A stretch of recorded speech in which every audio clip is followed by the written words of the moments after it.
গিন্নি, দেখো প্রকৃতির শোভা দেখো। কৃষ্ণনগর থেকে বেরিয়ে কটা দিন বেশ ভালো কাটছে, কি বলো? তা যা বলেছো, কাটছে তো ভালোই, কিন্তু ওদিকে কি হচ্ছে কে জানে। ওদিক বলতে? ওদিকে বলতে তোমার কৃষ্ণনগর, তোমার মহারাজ। ছাড় তো গিন্নি, আমি সবেতন ছুটি নিয়ে তবে এসেছি, আর আমার এই ছুটি নেওয়া নিয়ে মহারাজের কোনো আপত্তি ছিল না গিন্নি। কিন্তু ওই মন্ত্রী মশাই। ছেড়ে দাও তো গিন্নি, তীর্থ করতে এসেছো, পুরনো কথা মনে করো না। এখানে আমরা পুণ্য চাইতে এসেছি গিন্নি। চলো এবার ফেরা যাক। তুমি যাও, আমি আর একটু পরে আসছি। আর একটু থাকি, বেশ মিষ্টি ঠান্ডা ঠান্ডা হাওয়া বইছে। বেশ, আমি সরাইখানায় গেলাম তাহলে। হ্যাঁ,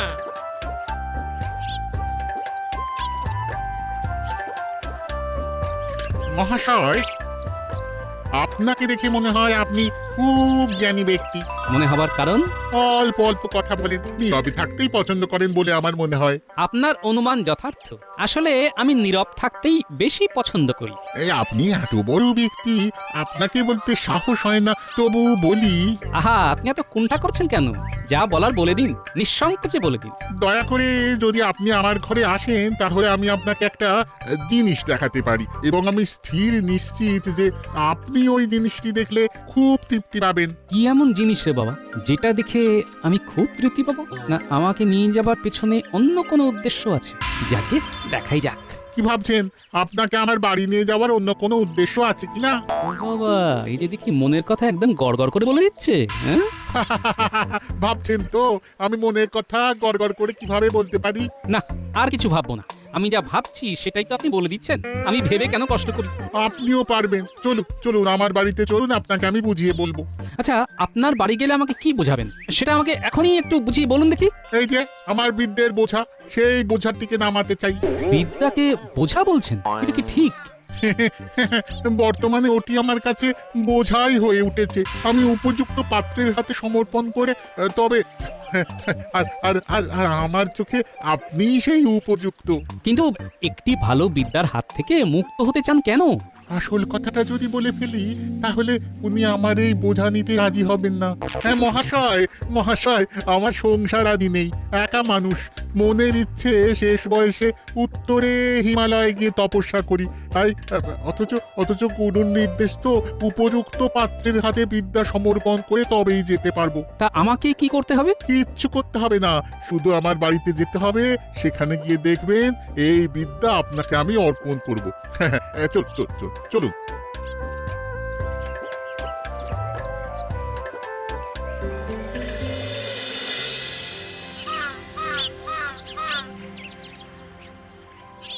আহ, আজ কতদিন হয়ে গেল গোপাল নেই। গোপাল নেই মানে তো রান্নায় নুন নেই, পায়েসে মিষ্টি নেই। মহারাজের আদিক্ষেতা দেখে আর বাঁচি না।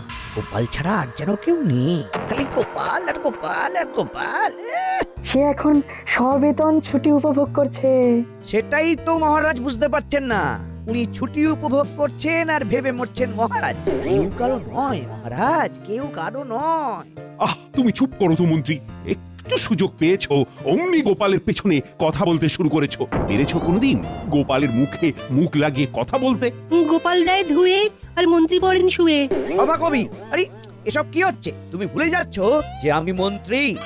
কবি, সব কি আছে যে গোপাল কথায় কথায় মন্ত্রীকে ধুয়ে দেয়, কিন্তু মন্ত্রী শুয়ে পড়ে, এটা কিন্তু সত্যি নয়। মন্ত্রী আমাদের বুক চিতিয়ে লড়ে, পারেন না তবু লড়েন। পারি না কিন্তু লড়ে যাই, আমি মন্ত্রী মশাই। হারি না তবু হেরে যাই, আমি মন্ত্রী মশাই। আমিও দেখে নেব। আমাকে এখনো চিনতে পারেননি মহারাজ।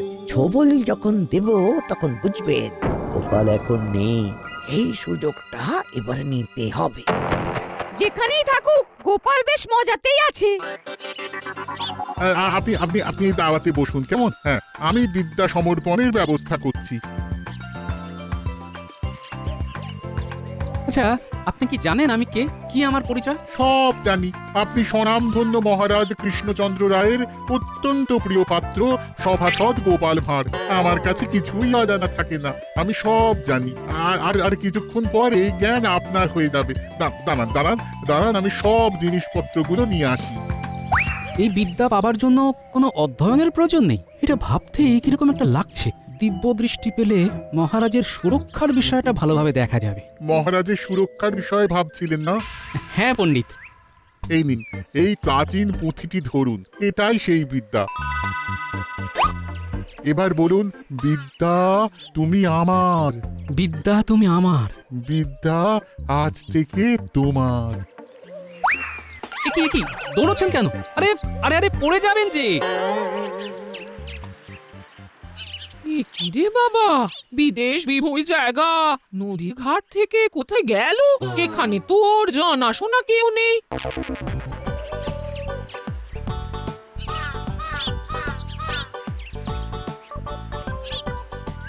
কি গো, এত দেরি হলো? তুমি আসছো না দেখে আমি নদীর ধারে গিয়েছিলাম, সেখানে গিয়েও তুমি ছিলে না। বলে গেছিলে কোথায়?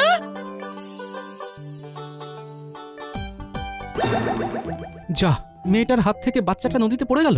ইস, আপনি এখান থেকে দেখতে পাচ্ছেন? মেয়েটার হাত থেকে বাচ্চা নদীতে পড়ে গেল। তাই তো দেখলাম, স্পষ্ট দেখলাম মেয়েটার হাত থেকে বাচ্চাটা পড়ে গেল, বাচ্চাটা বেঁচে গেছে। কি গো, কিসব উল্টো পাল্টা বকছো? এ মেয়ে কোথায় পড়লো? পড়লো আবার বেঁচে গেল? হ্যাঁ, আমি দেখতে পাচ্ছি গিন্নি। এও কি সম্ভব নাকি? সব দেখতে পাচ্ছে। দূর, ভুল আর বকছে। চলো তো আমরা আমাদের কাজে যাই। যা বলেছো।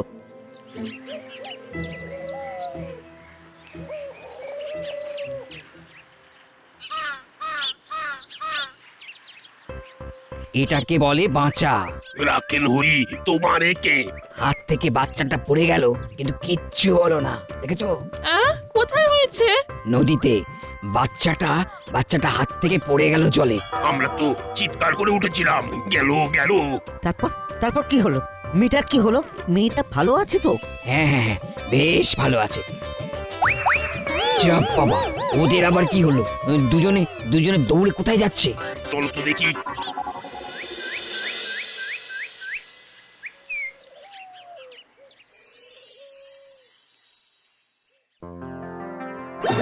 যা, মহারাজ পা পিছলে পড়ে গেলেন।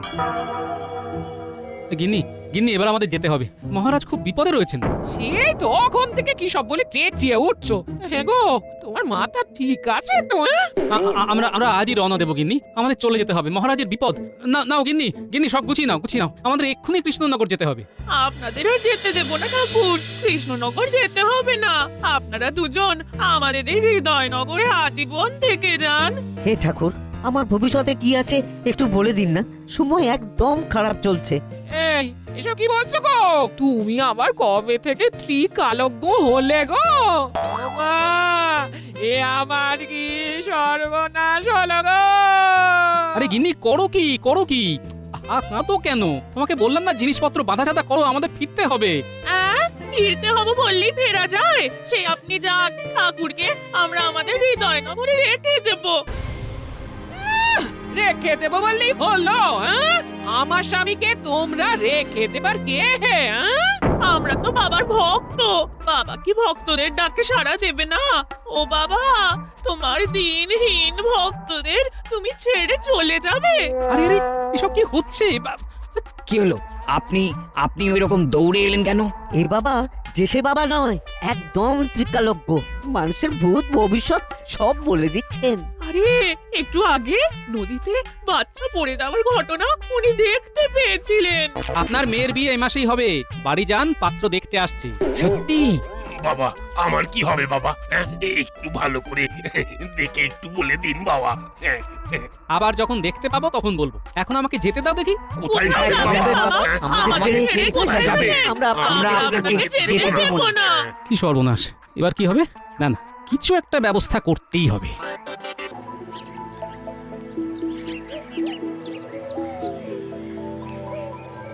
ঘটা, এই হলো সুবর্ণ সুযোগ। গোপাল নেই, এই সুযোগটাকেই কাজে লাগাতে হবে, বুঝলি? কি করবেন কিছু ভেবেছেন? না, সেটা ভাবতেই তো তোদের কাছে এসেছি। একসাথে ভাবতে হবে, একসাথে। কি করতে হবে মানে, ওই কি ভাবতে হবে সেটা তো বলুন। মহারাজকে একটা শিক্ষা দিতে হবে, এমন শিক্ষা দেব যে গোপাল গোপাল করা ভুলে যাবে।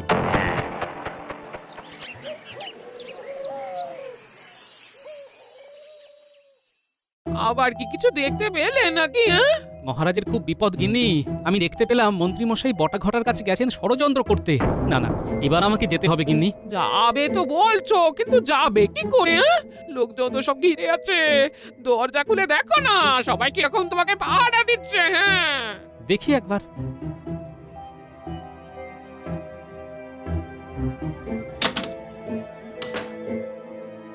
জয় জয়।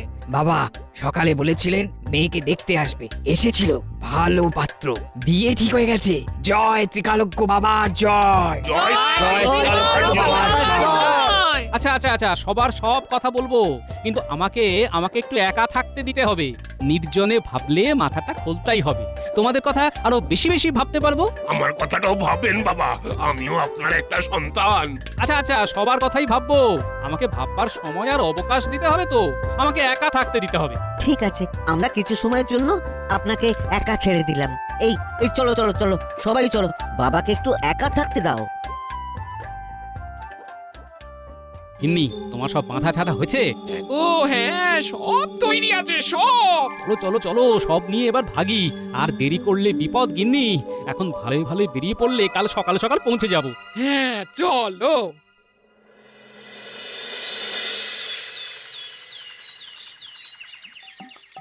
কিরে ঘটা ঘটা, আমি নেই বলে সাপের 5 পা দেখতে শুরু করেছিস? কি যে বলো না গোপাল দাদা। তোমার যত মন্দ কথা, আমরা অতটা খারাপ নই যেটা তুমি ভাবো। তাই নাকি? কাল তোরা রাজামশাইয়ের ক্ষতির কথা চিন্তা করিসনি? রাজামশাইয়ের ক্ষতি? এ তুমি কি বলছো গোপাল দাদা? হ্যাঁ, তোমাদের গোপাল দাদা সাধারণ নয়, উনি এখন কাল দেখতে পান। তোমাদের মনে কি চলছে উনি সব দেখতে পাচ্ছেন। হ্যাঁ, হাতি ঘোড়া গেল তল, আর মশা বলে কত জল। কি বিশ্বাস হলো না? মনে মনে ভাবছিস তো হাতি ঘোড়া গেল তল, মশা বলে কত জল। হ্যাঁ, রে, এ তো সত্যি মনের কথা বুঝতে পারছে রে। তাই নাকি? এই তুমি কি মনে মনে ওই কথাটাই ভেবেছিলে?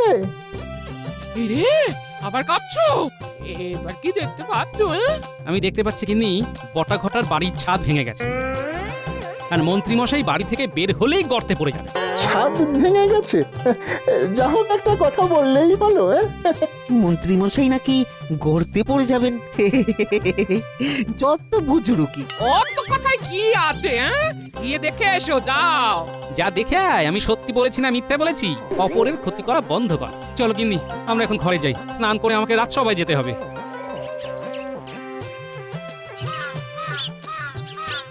ঘটা, গোপাল দাদার কথাগুলো যেন কেমন কেমন না?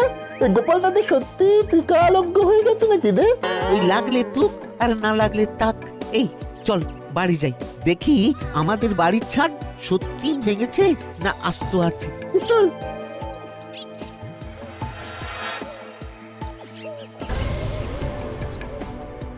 কিরে ঘটা, আমাদের বাড়ির ছাদ তো সত্যি সত্যি ভেঙে গেছে রে।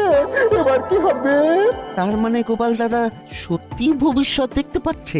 চল মন্ত্রী মশাইকে দেখে আসি। আমাদের ছাদটা সারাবো কি করে? চল মন্ত্রী মশাইয়ের থেকে ছাদ সারানোর অর্থ নেব। কি করে? গোপাল দাদার ভবিষ্যৎবাণী বলে সাবধান করব, তার বদলে অর্থ নেব। বাবা বাবা বাবা, তোর মাথায় খুব ভালো বুদ্ধি আসে। চল চল।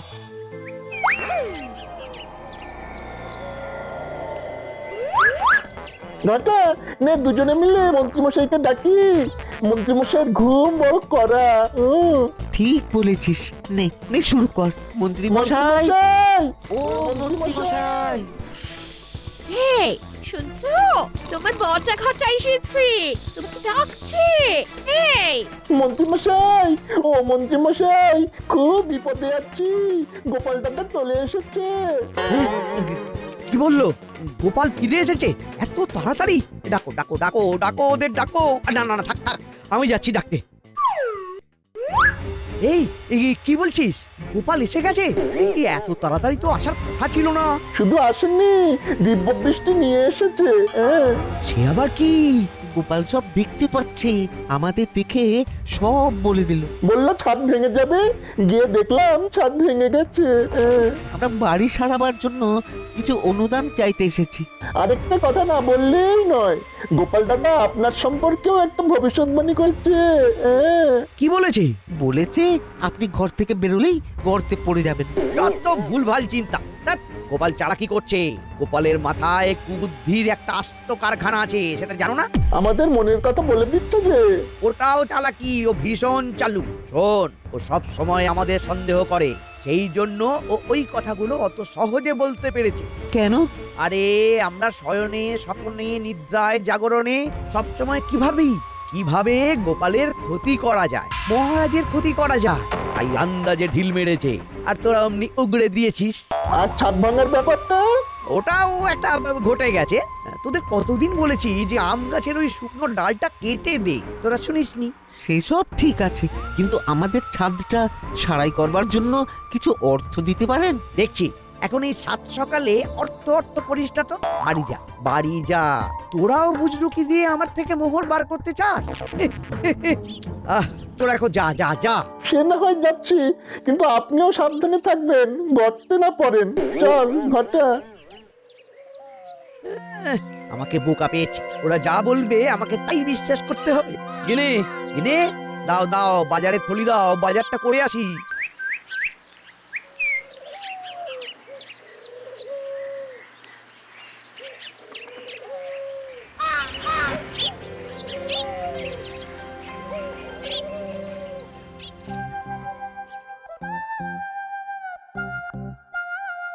আরে কি আশ্চর্য, গোপাল যে কি গো হঠাৎ।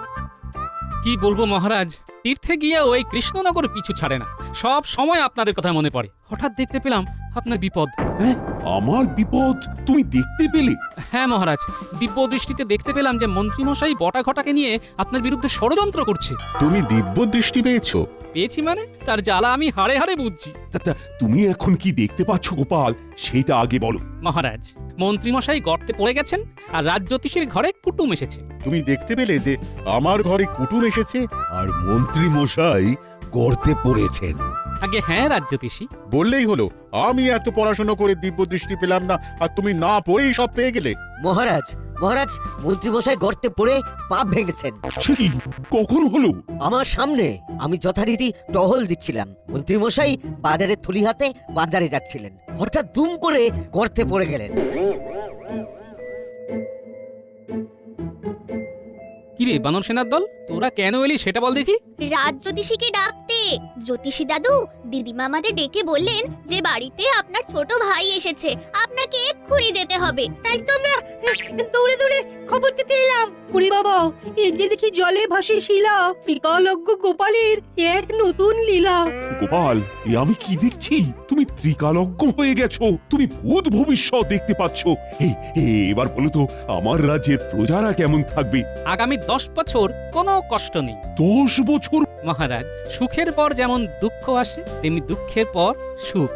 সুখ দুঃখ তো চাকার মতো ঘোরে মহারাজ। গোপাল, এই বিদ্যা তুমি পেলে কি করে? চলো মন্ত্রীমশাইয়ের বাড়ি যেতে যেতে সব বলছি, চলো। এই বিদ্যা আমাকে পেতেই হবে, যেভাবেই হোক। রাজজ্যোতিষী, এই বিদ্যার বোঝা সামলানো চারটি কথা নয়, বুঝলেন? আপনি যদি চান আমি আপনাকে দান করে মুক্ত হব, কারো ভবিষ্যৎ দেখে আমার লাভ নেই। ওরে বাবা, তুমি তো আমার মনও পড়তে পারছো। সব ঠিক আছে রাজজ্যোতিষী, কিন্তু একটা কথা মনে রাখবেন। কি কথা? এই বিদ্যা সার কথা, লোভে পাপ, পাপে তাপ, বাপরে বাপ, মাথায় সাপ। কি যা তা বলছো? সেটা ভবিষ্যৎই বলবে। আগে চলুন মন্ত্রীমশাইকে দেখে আসি, তারপর আপনার হাতে আমার এই বিদ্যের বোঝা সমর্পণ করব।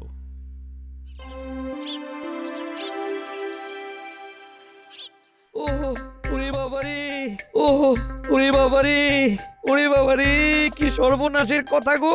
এ তো মুখ নয়, এ তো কামান। ওরে বাবারে, খুব ব্যথা করছে। আমি ভালো করে তেল হলুদ মাখিয়ে দিচ্ছি, ব্যথা কমে যাবে। আপনাকে তো বললাম গোপাল দাদা অলৌকিক ক্ষমতার অধিকারী। আমিও বলেছিলাম, কিন্তু তুমি বিশ্বাস করোনি। আর কোনো অন্যায় করা যাবে না, গোপাল দাদা সব বুঝে যাবে। এটা আমাকে পেতেই হবে। এটা আমার কাছে এলেই আমি সর্বশক্তিমান হয়ে যাব। না, এই বিদ্যা রাজ জ্যোতিষীকে দেওয়া যাবে না। ইনি এই বিদ্যার অপপ্রয়োগ করবেন। মহারাজ, গল্পে গল্পে মন্ত্রীমশাইয়ের বাড়ি চলে এলাম। তুমি মহারাজের ক্ষতি চাও, তাই ভগবান তোমাকে এই শাস্তি দিয়েছেন। কি হে মন্ত্রী, হ্যাঁ? আমার সর্বনাশ করতে গিয়ে শেষে নিজেই গর্তে পড়লি। আমার খুব ভুল হয়ে গেছে মহারাজ। ভুল যখন হয়েছে তখন প্রায়শ্চিত্ত করো। আমার খাবে, আমার পড়বে, আবার আমার বুকের উপরে উঠে বসে কিল মারবে। এটা তো হবে না মন্ত্রী। মহারাজ, মহারাজ, আমি আপনাকে কথা দিচ্ছি, মন্ত্রীকে সুপথে আমি ফেরাবো। সেটা কি সম্ভব হবে গিন্নিমা? এটা কি ভবিষ্যৎ দেখে বললে গোপাল?